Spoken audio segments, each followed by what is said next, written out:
Welcome back to the Gweilo 60 channel. Another beautiful day by the ocean, but that's not what this video is about. 3,600 bucks an ounce for gold now, and you got to wonder why this is.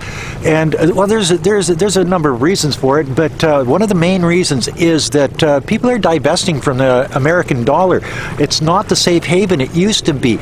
It's losing its currency reserve position in the world, and you know, a lot of that has to do with the BRICS group of countries, you know, Brazil, Russia, India, China, and South Africa. But along with that comes the United Arab Emirates, Saudi Arabia, Egypt. You know, there's a number of other countries that have joined BRICS, you know, against the wishes of Donald Trump. If you join BRICS, if you're doing this, we're going to tear up your ass. That's the way it is. And you know, and that's part of the reason that they're not. Boy, she's warm out here today. That's part of the reason why people are trying to divest. You know, when Russia and China, Russia sells China oil, and China sells Russia drones or manufactured goods. They're trading in rubles and yuan now. And when you know, India buys oil off of Russia, they're paying them in rupees, and when Russia buys stuff off India, they're paying in rubles. You know, just like the real in Brazil and China, yen and real. So they're losing a lot of that international trade. I think in 2001. The United States had, I think, 72% of the entire world reserve currency status, where all of the cross-border dealings were 72% of them were done in the American dollar. Now it's down to 57.8%. You say, well, you know, that's only what, 16% in what, 24 years? Well, 23 years, because this is 2024 statistics. But see, it's getting faster, and it's like a snowball rolling downhill, where their reserve currency status is quickly sort of eroding, and you know, it's got a lot to do with weaponizing of the dollar, tariffs, trying to use political strength, using the dollar as a weapon, a political tool against smaller countries, poorer countries, and whatever. Sort of like what the European Union just did with Russia. They stole Russian dollars, invested in the European Union, and they're going to give it to the Ukraine, and they're using it as a weapon in that area too. So I think that's going to lessen, because the European Union, I think, has 28% of the reserve currency at this time. So I think that's going to weaken that too. But the American dollar, what happens when you're a reserve currency? Well, when you need more money, you just print more money. People, because you're reserve currency, people will buy treasuries and bonds and stuff from you because that's a safe haven for your dollar. Well, that doesn't happen anymore in the real world. So now when the United States has to borrow money or sell T-bills or sell bonds or whatever they're selling on that particular day to put money in their coffers so they can spend you know, $1 trillion on military bases around the world.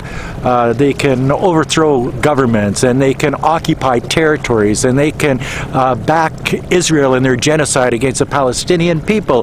They can, you know, they pay $1.6 billion every 5 years just to badmouth through the media. The media gets paid for this, to badmouth China and their overseas ambitions in economic forums like the Belt and Road Initiative and things like that. So what happens when they don't have that money anymore? You know what I mean?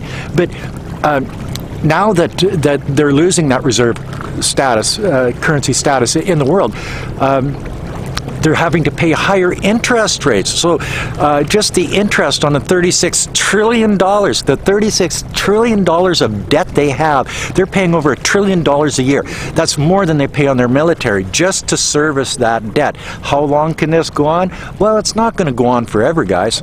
You know, it's even being seen in Africa at this time. Ibrahim Traore from Burkina Faso, he's trying to set up an African currency. So remember when Muammar Gaddafi did that? See what happened to him? Oh boy, he's gone and forgotten now.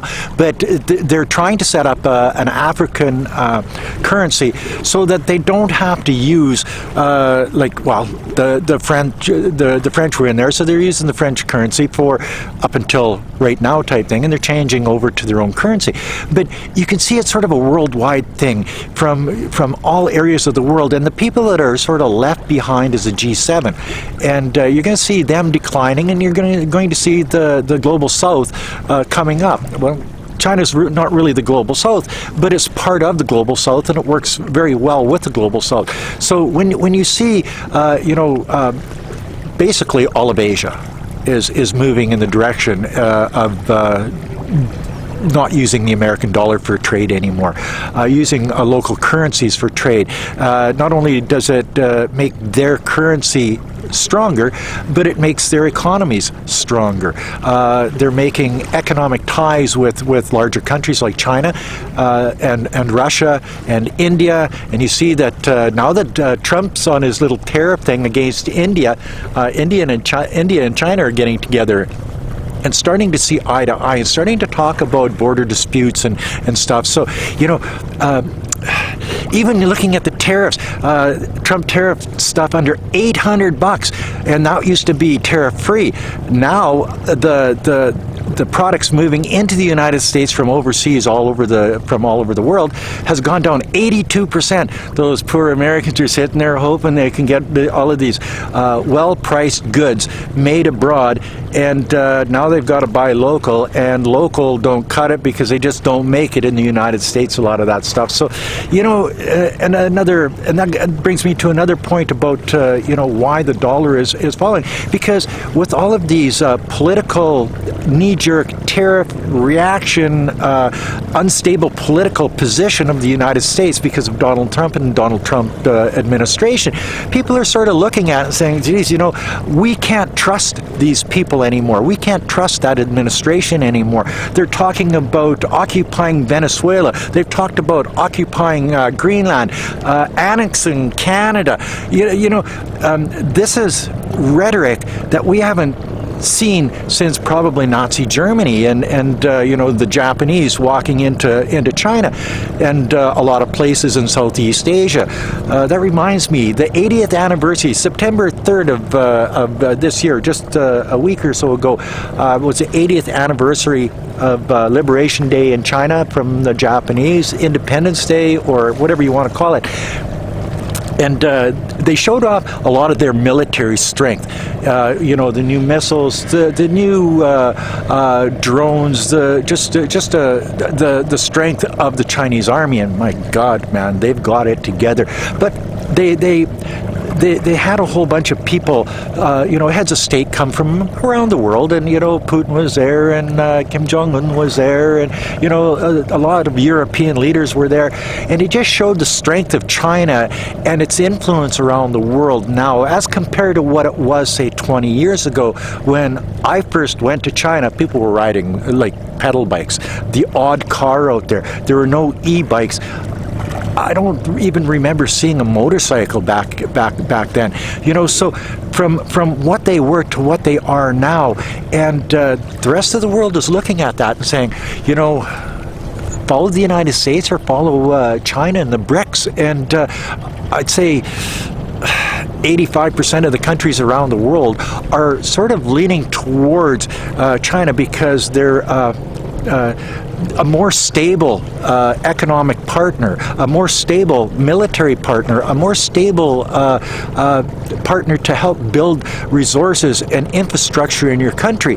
And the end is a stable currency. There's all of these reasons why the United States is losing its reserve currency status in the world, and it's not just one thing. It's not just BRICS that's saying, well, no, we're gonna deal with our own people in our own currencies, and we're not going to give you a percentage through the SWIFT. And that's another thing. When Russia went into the Ukraine, the United States cut Russia out of the SWIFT. What do you think? Russia's just going to stop doing business with their trading partners around the world because people can't send them money through the SWIFT, you know, the how you send money internationally on trade. No, they went to each of these countries, and each of these countries made deals, either trade or in foreign currencies and whatever. Even Germany. Yes, and you know, so even the allies were looking and saying, well, we need this oil, we need this natural gas. We're not going to have power outages in the middle of winter because the United States has cut Russia off SWIFT. So the countries aren't listening to the United States anymore. The United States used to have power back in the day, but they don't have that power anymore. And I think it's because you've got a growing movement of countries wanting to distance themselves from that type of a relationship with the United States, and they don't want to be beholden to them and the American dollar. They don't want to have that either do what I say or will sanction your ass political brotherhood or friendship, whatever you want to call it. So as the United States becomes more isolated from the rest of the world, both politically and financially, they have no choice but to lose that hegemony that they had in the past, especially with the American dollar being that reserve currency. I think you're going to see another reserve currency come, and whether it's going to be a Bitcoin, whether it's going to be a gold-backed currency that is run by the BRICS group of countries, I don't know, but I do know that the United States reserve currency is on its last legs, and it has a lot to do with Donald Trump, but it was happening before that, so you can't just blame it all on Donald Trump. It's speeding up because of him, and it's going to be fun to see where it all ends, because once the United States loses that reserve currency status, they are no longer either an economic, political, or military force around the world, because you need the money to run the military. If you don't have the economic, you don't have the political powers around the world. You're seeing, you know, places like Russia rise. You're seeing places like India rise. You're seeing places like China rise, and Iran rise, and Turkey rise, and, you know, United Arab Emirates, and Brazil, and South Africa. All these other countries are getting better, getting stronger, getting richer because of their dealings basically with mainland China, and Russia and Canada and the United States and the UK, and, you know, those countries that stick to that old colonial mindset that we're the best and you better do what we say, or we're going to sanction your ass. Those days are gone, guys, and if they're not gone in some places, they're on their way out very quickly. And that, my friends, is another video from yours truly, Gweilo 60 by the ocean, sweating his ass off once again, just for you. Until next time. Oh, like, comment, subscribe. Until next time, peace out. Bye now.